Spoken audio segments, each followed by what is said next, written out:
Some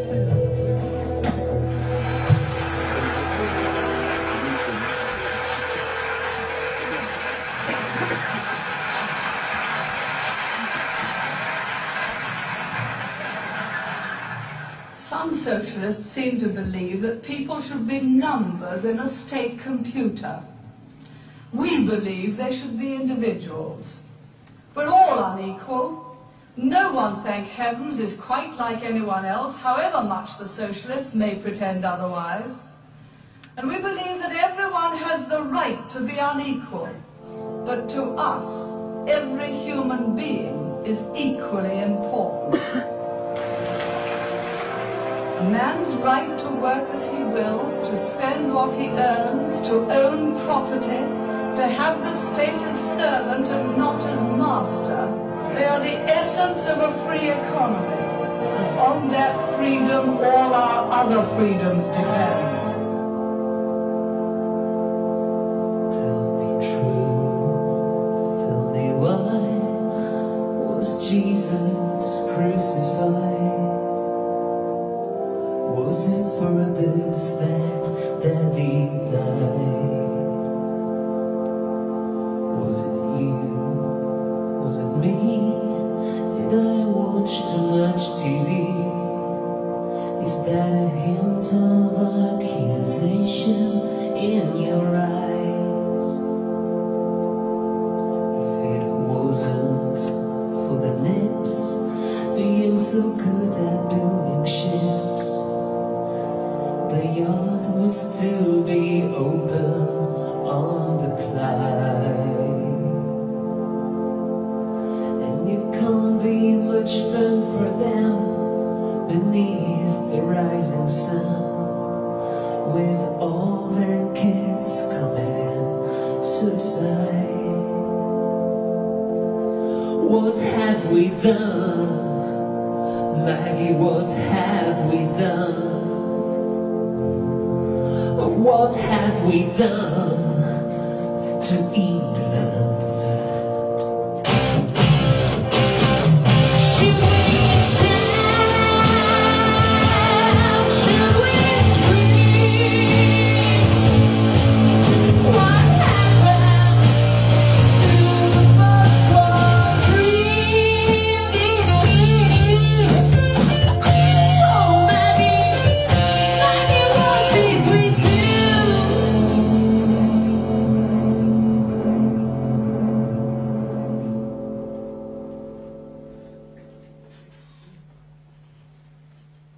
Nous savons aujourd'hui que Jimmy Savile a été un prédateur sexuel pendant plus de 40 ans. En 2012, un an après son décès, son statut de mascotte nationale a été anéanti suite à la diffusion d'un documentaire sur une chaîne privée britannique. Ce programme, qui donnait la parole à 5 femmes affirmant avoir été agressées par Jimmy Savile alors qu'elles étaient adolescentes, a été le point de départ de nombreux autres témoignages allant dans le même sens. La police étudie actuellement plus de 500 allégations d'abus sexuels. Porté au nu comme animateur radio, présentateur télé et infatigable collecteur de fonds pour des œuvres de charité, Jimmy Savile est aujourd'hui accusé d'être un pédophile. La plupart de ces victimes disent avoir été agressées alors qu'elles étaient le plus vulnérables. Ce sont essentiellement des jeunes qui participaient aux émissions Top of the Pops et Jimmy Fix It sur la BBC et des mineurs en convalescence dans 2 institutions médicales. Savile avait infiltré l'hôpital de Stockmanville, où il avait 2 bureaux et une chambre, et l'hôpital de haute sécurité de Broadmoor, où il officiait dans le cadre d'une équipe spéciale mise en place par le gouvernement britannique. Comment un homme sans qualification et simple DJ a-t-il réussi à se frayer un chemin jusqu'à des postes de pouvoir dans des institutions médicales respectables? Et pourquoi ces abus n'ont-ils jamais été révélés ni stoppés?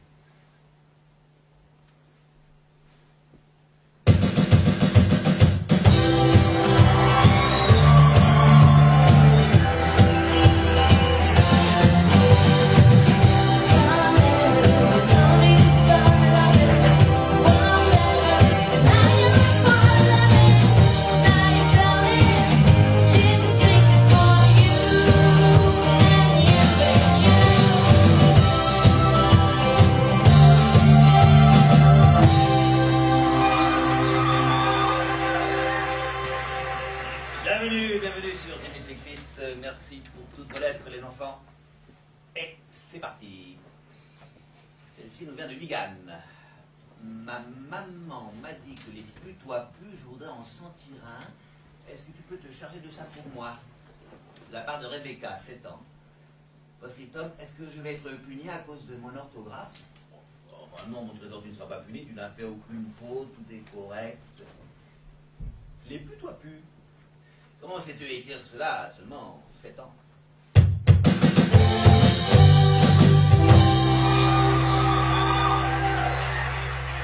Londres, Jimmy Fixit. Il se trouve que je pense que vous vous êtes occupé d'assez de personnes comme ça et qu'il est grand temps que quelqu'un s'occupe de vous. Alors, pourriez-vous vous occuper de me faire venir à la BBC pour que je m'occupe de vous? Avec beaucoup d'affection, Barclay. Post-scriptum, s'il vous plaît, ne me chatouillez pas. Barclay, d'après ton prénom, tu es un jeune homme, et ce n'est pas dans mes habitudes de chatouiller les jeunes hommes. Ah, par contre, si tu as une sœur, ah, qui sait? Et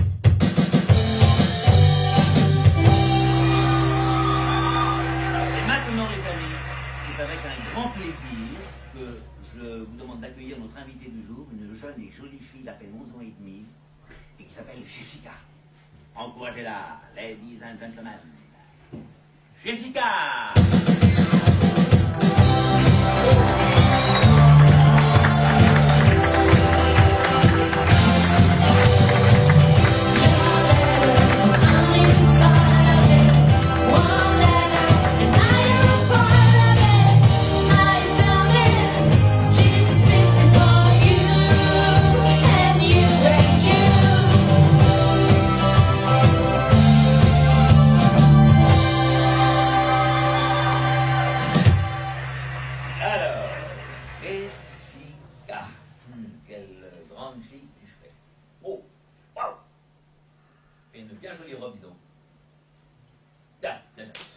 En préparant l'émission, tu tenais à ce que je dise que tu as 11 ans et demi. C'est bien ça?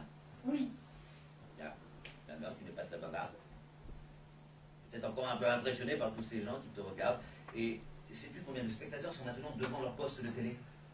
Non. Une flopée, Jessica, une flopée. Tu as encore un petit peu intimidé. C'est normal. Alors, Jessica. Jessica. Tu sais que comme invité du jour, tu as la chance d'avoir pu choisir plusieurs souhaits que tu voulais qu'on réalise ici pour toi maintenant sur le plateau de Jimmy Fixit. Et une fois tous tes souhaits exaucés, tu pourras faire partie de notre grande famille et tu recevras la fameuse mascotte de l'émission de mes propres mains. Alors, est-ce que tu es prête à nous faire ta première demande? Oui.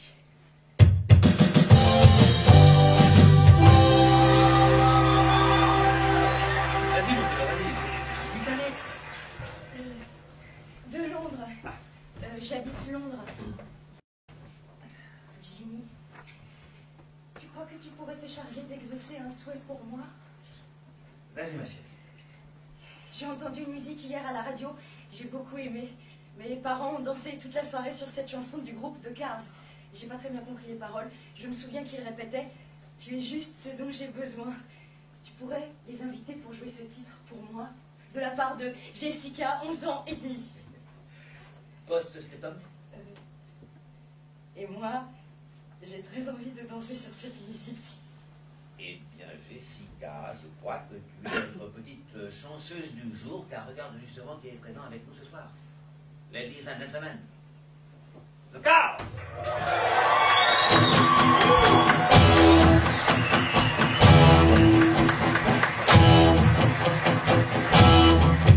I don't mind coming here, but we stay on the time.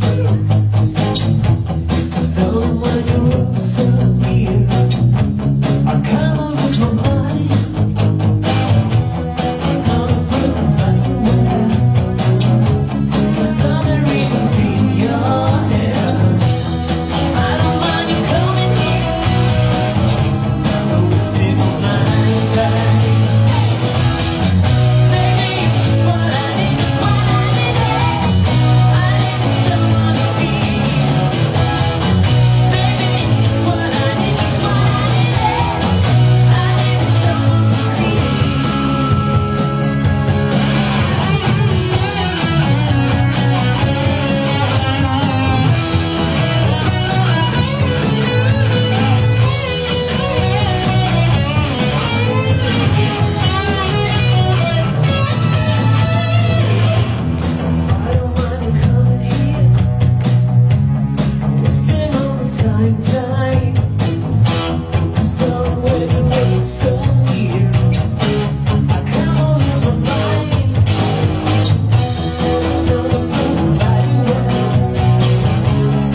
sais, en te regardant danser à l'écran, que tu es vraiment une très jolie fille. Et je pense que tous les gens qui t'ont regardé à la télévision doivent être nombreux à penser la même chose. Tu es vraiment une très jolie adolescente qui exprime avec son corps de bien des choses. Vous n'êtes pas d'accord, les amis? Si, elle est étonnante, cette jeune fille. Si jeune, elle a déjà un sens du swing incroyable. Avec beaucoup d'élasticité dans les jambes.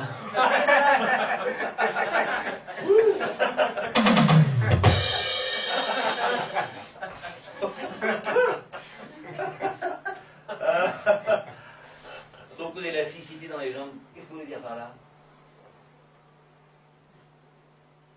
Alors écoute, mon trésor, ne les écoute pas, ils sont un petit peu cavaliers, ces typos. En tous les cas, tu nous as proposé un déhanché impitoyable. Et pour cela, tu recevras bientôt de mes propres mains la mascotte de notre programme. Applaudissements pour Jessica.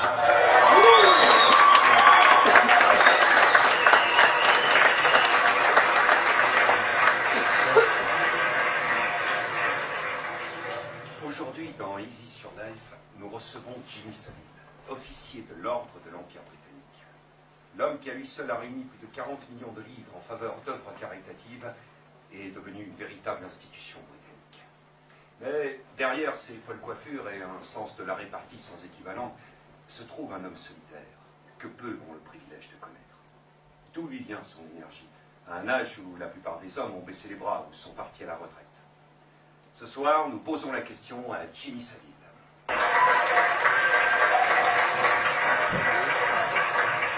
C'est ça, votre vie? Alors, Jimmy Savile, officier de l'ordre de l'Empire britannique, c'est bien ça? Exact. Ah, lui, il est là. C'est bien lui, juste en face de moi. Vous êtes né à Leeds en 1926, le 7e enfant d'un simple employé de bureau de jeu d'argent et d'une institutrice, tous deux catholiques et très croyants. Ouais. La famille est une chose très importante pour vous, et particulièrement votre mère, que vous appeliez la duchesse. Nous avons parlé à votre sœur, qui nous a dit que quand vous étiez petit, vous êtes tombé très malade, et qu'à partir de ce moment-là, votre mère devint très attachée à vous, et vous à elle. Votre relation avec votre mère avait quelque chose de singulier, peut-être même d'inhabituel. Pas du tout. Surtout quand elle est morte. Oui.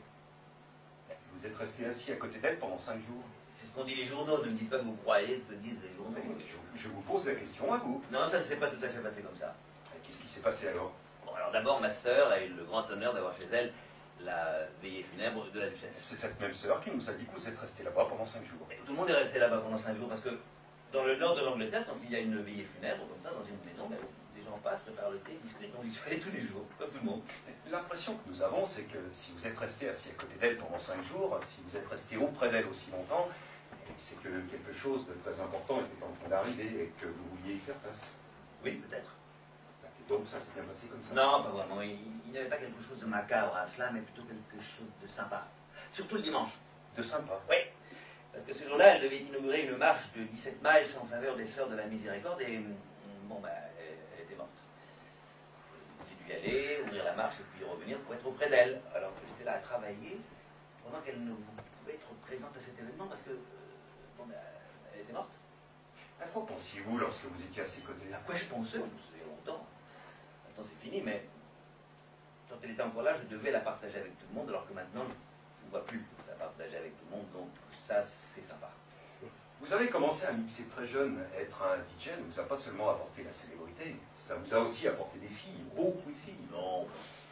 Moi, je crois que c'est... Ok, au revoir.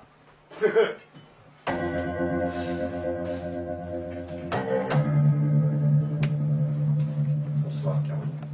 Bonsoir. Et merci d'avoir accepté de parler avec nous dans This Morning, l'émission qui donne la parole aux personnes marquées par la vie. Vous nous avez dit que d'être là ce soir et de prendre la parole au sujet de votre oncle Jimmy était une expérience assez cathartique. Oui, ça fait peur. Il faut avoir le courage de dire ce qui s'est passé et risquer de ne pas être cru. Mais d'un autre côté, je regrette de ne pas avoir pu en parler avant, pour éviter à d'autres de compter parmi les victimes de mon oncle. Pensez-vous que sans les révélations de celles qui ont su témoigner en premier, vous n'auriez jamais raconté votre histoire? Ah non, j'en aurais parlé à personne. Je crois que j'aurais gardé le secret jusqu'à ma mort. Pourquoi? que c'est la famille. Et que les histoires de famille doivent rester en famille. Et qu'est-ce qui vous a décidé à parler maintenant? Voir toutes les autres victimes de ces abus. Tout ça, c'était comme regarder dans un miroir et voir ce qui m'était arrivé à moi. Le jour où l'agression a eu lieu, vous étiez tous ensemble. Il y avait un certain nombre de membres de la famille réunis au même endroit, tout cela pour voir oncle Jim. Oui. Donc vous êtes dans la pièce, vous avez 12 ans, et il vous appelle pour que vous vous asseyez sur ses genoux. Et il vous a assise bien au milieu de ses deux genoux. C'est ça? Oui.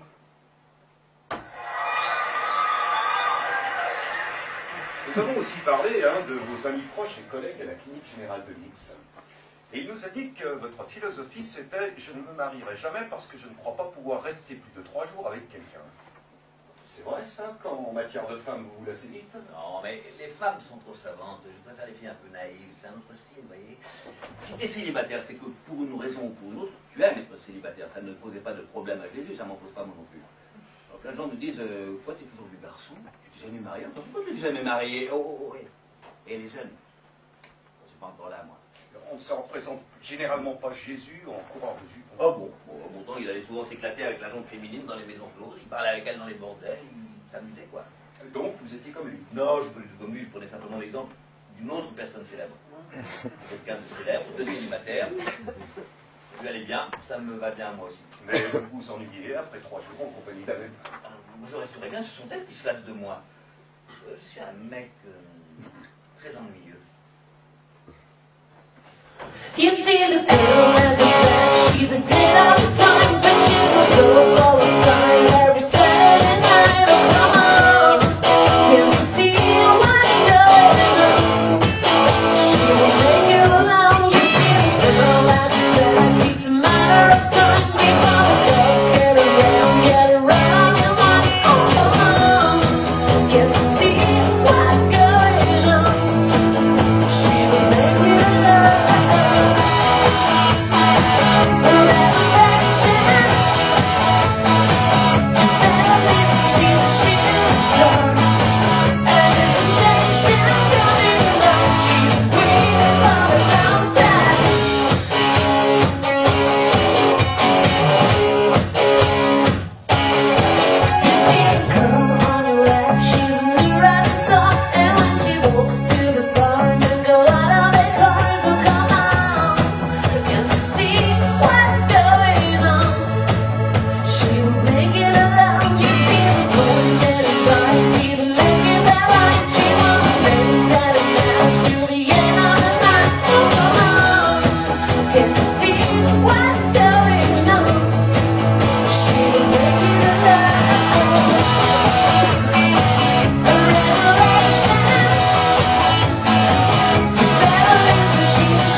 Déjà, 2 de tes souhaits exaucés. Jusqu'où cette aventure va-t-elle nous mener? Je sais pas. Mais bien sûr que tu ne sais pas, mon trésor, bien sûr. Mais l'essentiel, ce n'est pas le but du voyage, mais le voyage en lui-même. Que tu t'amuses le plus possible. Et que tu te sens à l'aise avec moi. C'est le cas, hein, j'espère. En préparant l'émission, quand j'ai rencontré tes parents, ils me disaient que tu étais une petite fille un peu fragile, un peu timide, mais je vois maintenant que tu te lâches de plus en plus, c'est bien. Je suis heureux de te voir sourire. Alors on y va, on continue? Oui. Bien. Alors la suite maintenant. Dirigeons-nous vers ton 3e vœu.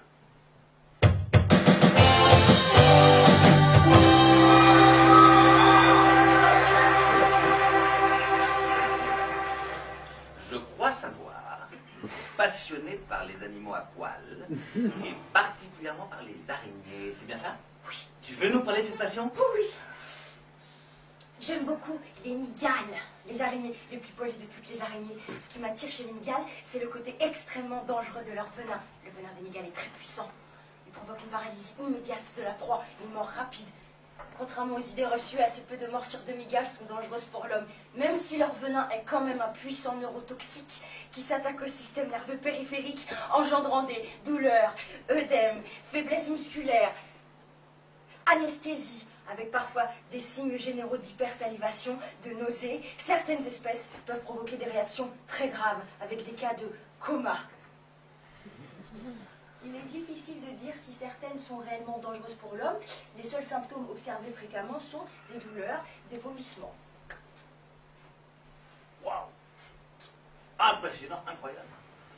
Je n'avais pas compris qu'on avait affaire à une vraie spécialiste des mygales. Bravo, Jessica. Tu as plus d'une corde à ton arc, hein? Mais je suis un petit peu ennuyé, tu vois, parce que ce rêve-là, c'est une grosse mygale poilue, là, ici, maintenant, sur le plateau de Jimmy Fixit. On l'a pas retenu, parce qu'on ne trouvait pas ça très fun.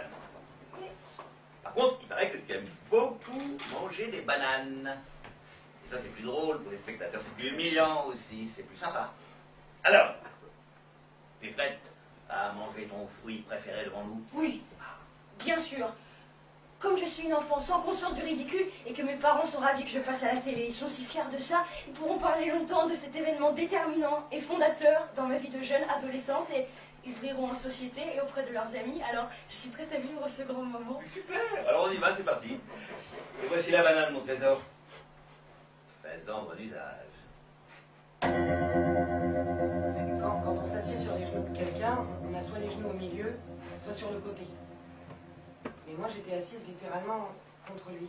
Caroline fait des gestes explicites et mime comment Jimmy Saville l'a forcée à s'asseoir sur ses cuisses resserrées, de sorte qu'elle était directement en contact avec ses parties intimes.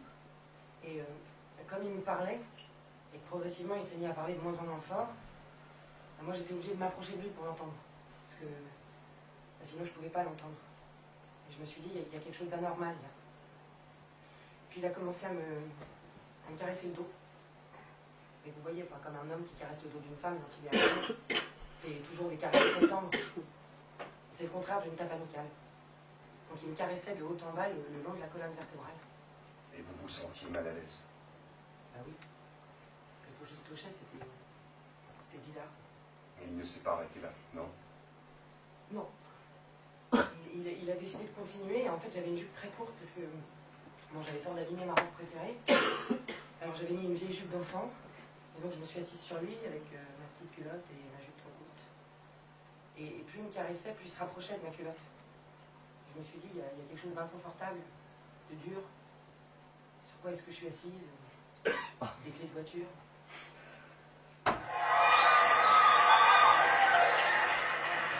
Vous avez dû avoir beaucoup d'histoires avec les femmes.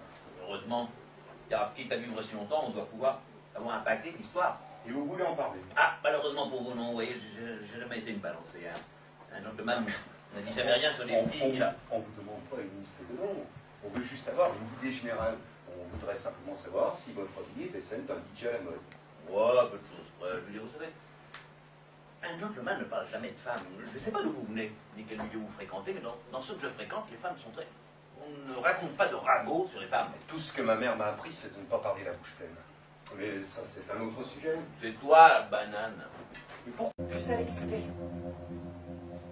Et avant que je comprenne ce qui se passait, c'est sa main qui était sur mes fesses. En fait, il était passé sous ma culotte et sa main était sur mes fesses. Et je me suis dit que...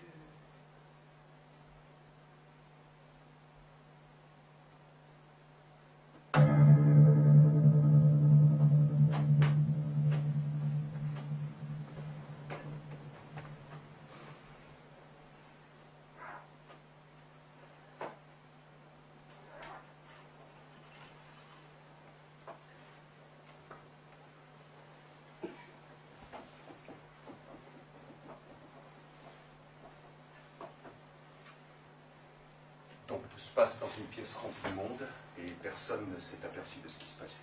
Non. Non, c'était parfait. Il maîtrisait ça à la perfection. Vous êtes tombé au sol et vous avez trouvé une excuse pour sortir de la pièce, prétextant qu'il devait aller aux toilettes, et vous êtes parti en courant. Je m'étais fait pipi dessus. J'ai peut-être un peu cru de dire ça comme ça à la télé, mais voilà, je m'étais fait pipi dessus, alors je me suis dit qu'il fallait que j'aille aux toilettes. Et j'ai sauté, puis je suis sortie. J'ai pleuré parce que en fait, j'arrivais tout simplement pas à y croire. À cause de la peur, vous pensez? Oui, non, mais je crois que c'est parce que je comprenais pas ce qui se passait. C'était bizarre.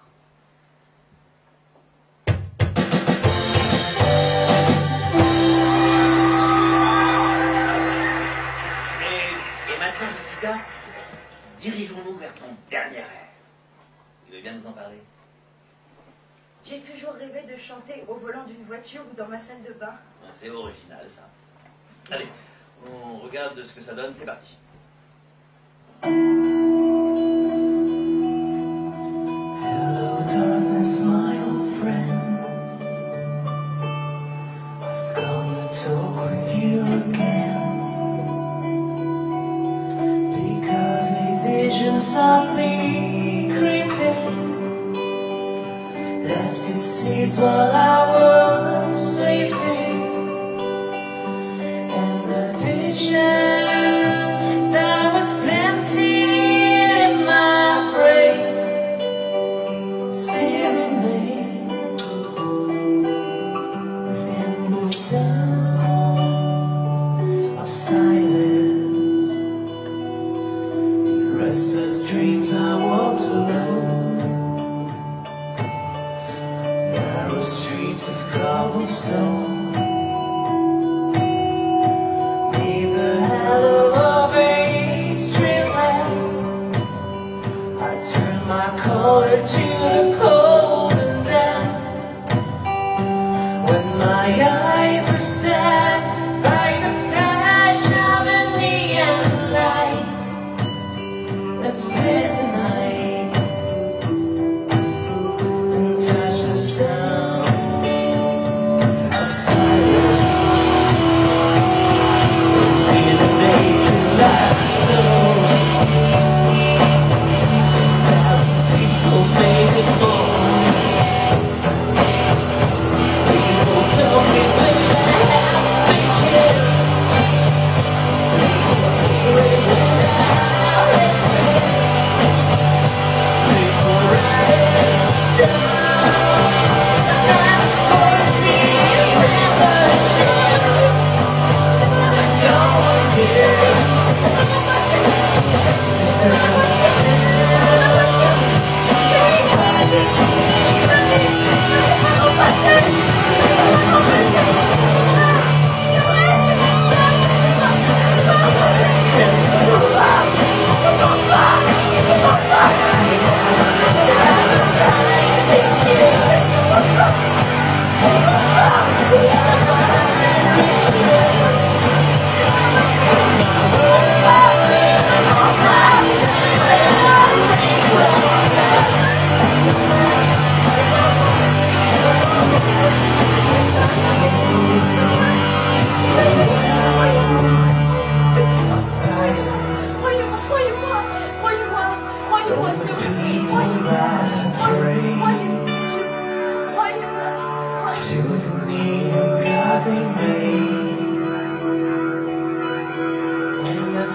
Flushed out each morning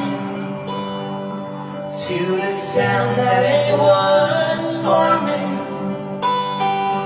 and the sign said the words of the prophet song written on the subway walls and tenement rolls, and whispered in the sound of silence.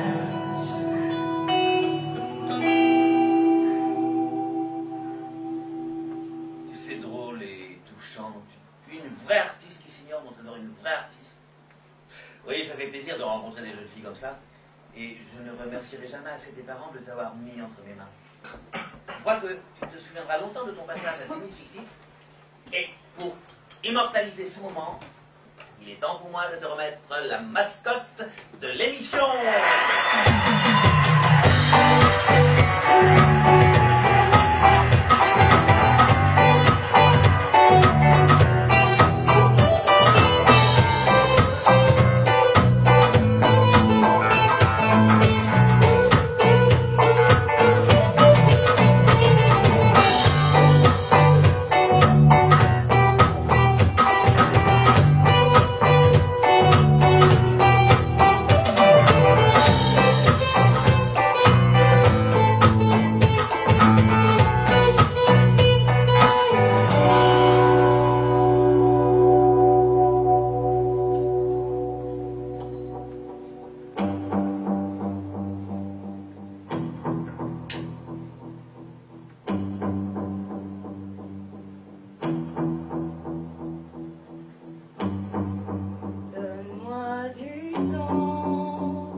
ask you why. In my heart, fire's burning. Choose my color by this dawn. Precious people always tell me that's the steps that take far. Do you really wanna hurt me? Do you really wanna make me cry? Do you really wanna hurt me? Do you really wanna make me cry? If it's now you want from me, please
Alors,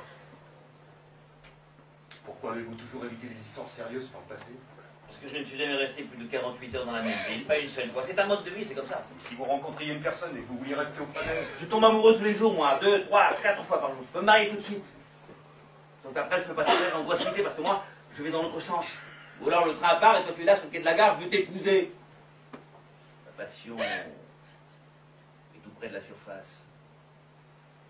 Je succombe très vite à l'amour. et comme vous en parlez, on a l'impression que les histoires d'amour et le sexe sont des choses éphémères pour Et il a prononcé le mot avec un grand S. Ouais, on allait devoir y venir de toute façon. Ah bon, vous vous adressez à la mauvaise personne, il n'y a pas de ragot ici. Ce sont juste des choses éphémères? Quoi? Des aventures sexuelles? Quelles aventures? Ah oui, oui, oui, oui. J'ai lu des choses à ce propos, pas dans vos journaux, mais dans des torchons. Et je vois ce que vous voulez dire maintenant. Si une femme a été importunée, et qu'elle me le dit, dans une de ces aventures sexuelles, ce dont vous parlez, moi je ne prononce jamais ce mot-là, si le couple ne la rend pas heureuse, alors moi je lui dis, ben utilise-moi. Je me sacrifierai pour toi à n'importe quelle heure de la nuit. Après, elle dit au revoir, merci, c'est pas ma faute. Ah mais apparemment maintenant, si. Je suis un homme tout ce qu'il y a de plus honnête. Et je vais vous dire, Donc, les relations ne sont pas quelque chose qui a de l'importance pour vous. c'est ça. Et vous n'avez jamais été passionnément amoureux? Non, Jamais. non, Pourquoi, à votre avis? j'en ai pas la moindre idée. Et la plupart des gens ont été amoureux de quelqu'un. Quand on regarde la télévision, là, quand on voit tous ces films, ces trucs-là, on voit à quel point on exagère et on grossit cette notion d'amour. Vous n'avez jamais ressenti que vous étiez sur le point de tomber amoureux. Ça vous a jamais tenté? Non, Jamais. non. Vous donnez cette impression d'avoir eu dans votre vie, comme beaucoup de DJ, beaucoup de petites amies, d'avoir vécu cette super vie de célibataire avec beaucoup d'amantes. Mais on les a jamais vues. Même pas une photo volée. Moi non plus. Alors elle n'existe pas. Non, pas vraiment. Elle n'existe pas vraiment. Non, je vous ai dit que j'étais très ennuyeux. Mais alors cette image de Playboy, c'est juste une façade. Ouais. Et cette réponse, ça fait aussi partie de la façade. Non. Ben, c'est impossible d'avoir le dernier mot avec vous. Je suis un mec très banal, Dieu merci.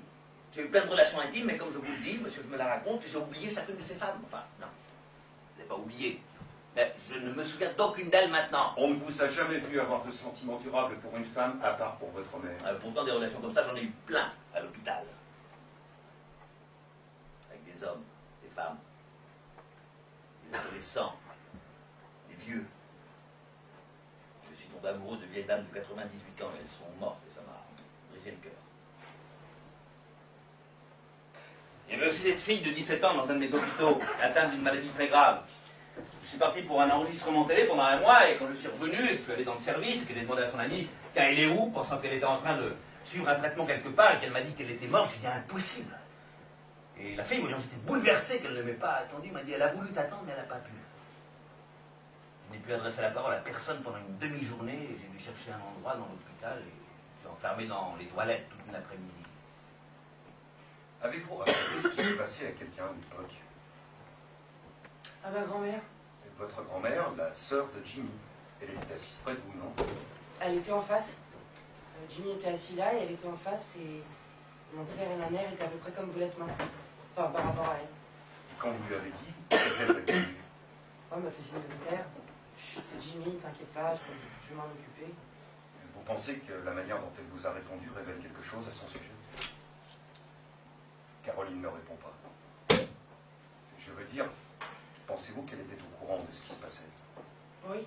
Enfin, je crois que oui. Mais je fais confiance à ma grand-mère. Ça a toujours été le cas et ce sera toujours le cas. Simplement, elle prétendait qu'il ne se passait rien d'anormal. Ou alors elle disait qu'elle allait s'en occuper, puis finalement, rien. C'était sa sœur. Oui. Et rien ne se passa. Comment s'occupait-il d'elle? Ah, très très bien. Très bien. De quelle manière? Bah, tout ce qu'elle voulait, ma grand-mère, elle l'avait. Elle avait voulu faire de l'égyptologie et il lui avait acheté une maison au Caire. Il lui a acheté une maison en Égypte. Oui, elle a obtenu une maison.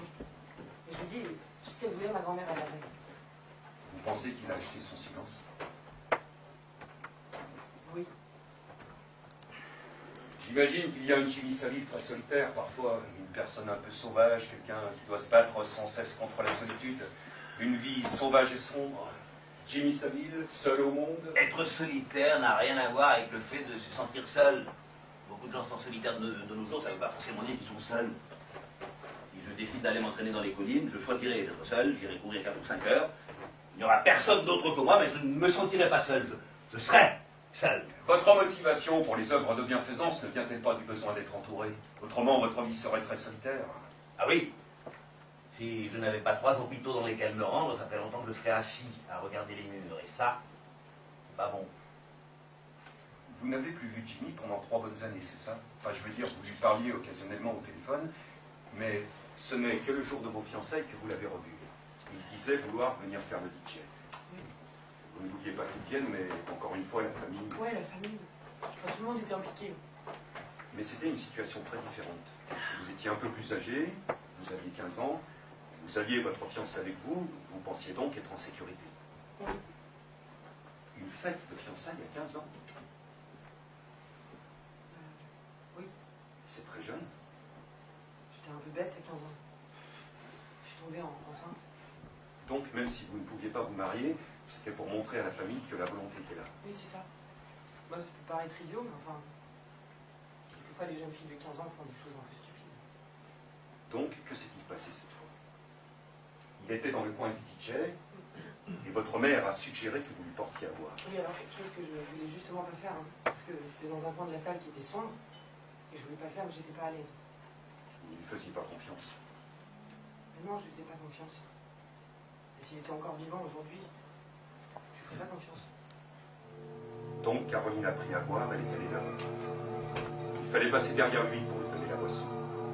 Elle a tenu sa main et Jimmy Savile l'a forcée à venir vers lui. Elle s'est retrouvée à genoux dans l'alcôve. Caroline raconte avec des sanglots dans la voix que Jimmy Savile l'a touchée. Il a essayé de caresser les seins. Il voulait qu'elle lui touche son sexe.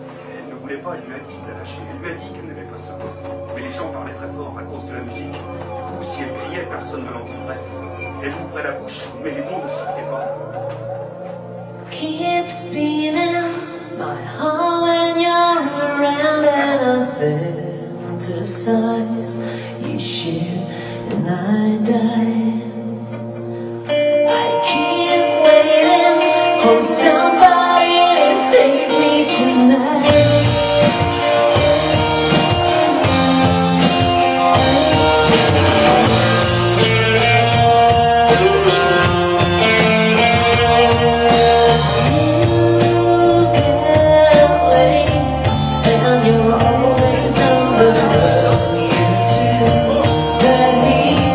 I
le plus vite je pourrais retourner à la fête.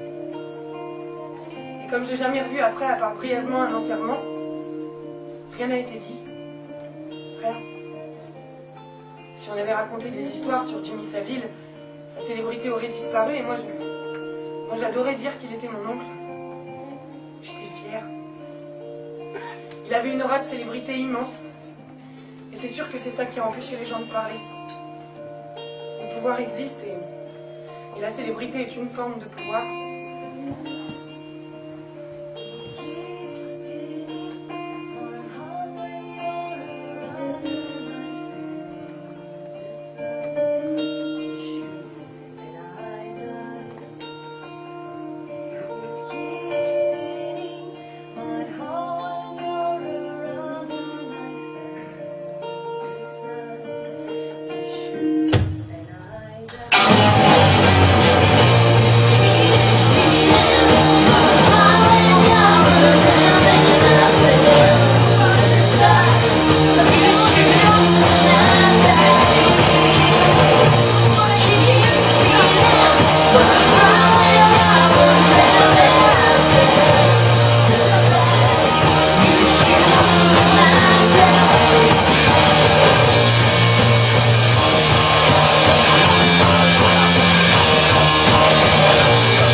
Après avoir parlé franchement de toutes ces choses avec moi, votre regard sur le passé a-t-il changé?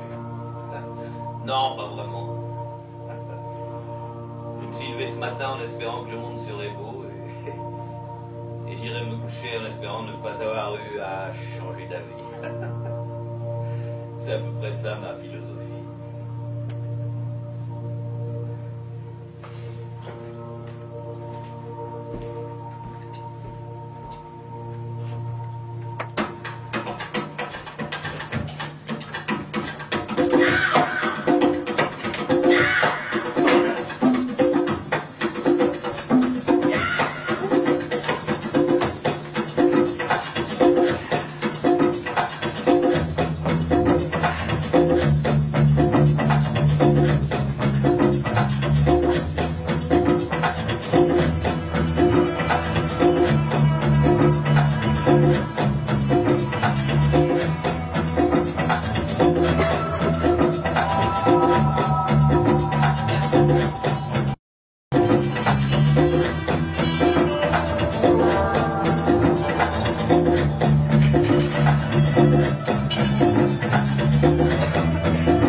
Savile a agi sous les projecteurs pendant des années et dissimula toujours son plus sombre secret.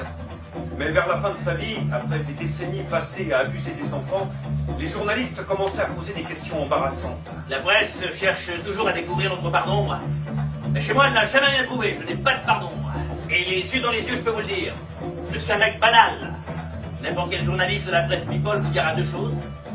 D'abord, je suis un mec banal. Je ne me drogue pas, je ne bois pas, je n'ai aucun secret. Et que ma célébrité dérange les gens. Par leurs allégations abracadabrantesques qui cherchent à me nuire. Les enquêtes sur les agressions sexuelles sur les enfants sont assez complexes à gérer. Un des éléments fondamentaux pour leur réussite est de trouver des victimes traumatisées qui soient prêtes à relater les faits de manière détaillée. Or, Saville choisissait ses victimes avec précaution, ciblant des victimes jeunes et vulnérables qui avaient peur de parler. Et selon son ancienne assistante, il était impitoyable et s'occupait de quiconque se mettait en travers de son chemin. Si quelqu'un s'apprêtait à dire quelque chose sur lui, un journaliste, un professionnel, il... Bon, très bien. Tout ça, très bien. Ah, vraiment très bien. Très bien. Ouh. Il y a plein de choses à dire, tu parles très bien. Il y a plein de preuves. Tu as réuni une flopée de témoignages plus déchirants les uns que les autres, c'est sympa. Je sens public vraiment ému, interloqué, apitoyé, saisi d'effroi. Plein de questions surgissent en vous écoutant. Comment cette chose ignoble a-t-elle pu avoir lieu? Comment un homme a-t-il pu en arriver là? Quelle société a pu encourager, accompagner l'ascension d'un tel individu, un individu qui a perdu toute forme d'humanité? Comment un monstre a-t-il pu tromper tout le monde? Et après on fait quoi? Mon procès? Ah, c'est mon procès ici. Je m'en fous pas mal, je suis mort. Alors quoi? Pourquoi vous m'avez convoqué ici? Pour un spectacle.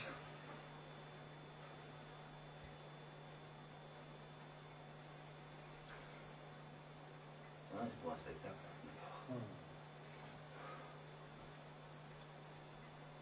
Alors, là, par exemple, en ce moment, vous êtes en train de faire un spectacle pour dénoncer la pédophilie, pour dire que violer les enfants, c'est pas bien, c'est courageux, comme c'est pas bien. C'est pas gonflé. Pas pour dénoncer la pédophilie, mais pour mettre au jour le faisceau de complicité dont Jimmy Savile a bénéficié pour abuser près de 500 personnes, son réseau. Pour questionner la responsabilité collective des individus qui ont gravité autour de cette affaire, les raisons pour lesquelles certains se sont tus, et surtout pour encourager à l'avenir les victimes d'actes pédophiles à témoigner pour que de tels agissements ne se reproduisent pas dans ces conditions. Et enfin, pour soulager... Ok, on a compris. Mais ton spectacle, ça ne me fait ni chaud ni froid. Ce que tu comprends pas, et qu'il faut une bonne fois pour toutes intégrer, c'est que, premièrement, je suis mort, donc je ne serai jamais jugé. Deuxièmement, je n'ai aucun remords pour ce qui s'est passé parce que j'ai éprouvé un maximum de plaisir. Et ça, c'est dérangeant quelque part, c'est très dérangeant de dire ça. Et si j'ai éprouvé un maximum de plaisir, c'est que je suis un pervers sexuel en puissance. Un pervers narcissique. Mon plus grand plaisir, d'essayer de la souffrance de mes victimes. C'est chaud, hein, d'entendre ça, non? Oh, ça donne la chair de poule, non? Oh, oh.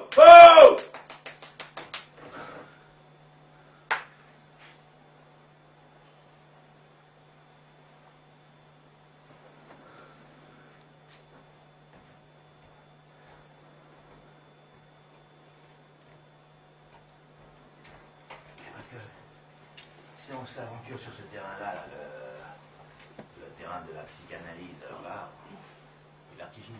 J'ai essayé de vous emmener sur ce terrain-là. Je vous ai posé des questions sur votre rapport en mission d'une telle évolution, si singulière, vous avez toujours esquivé. Ah, mais peut-être que maintenant vous voulez répondre à ces questions. Ouais. Comment qualifieriez-vous votre relation avec votre mère?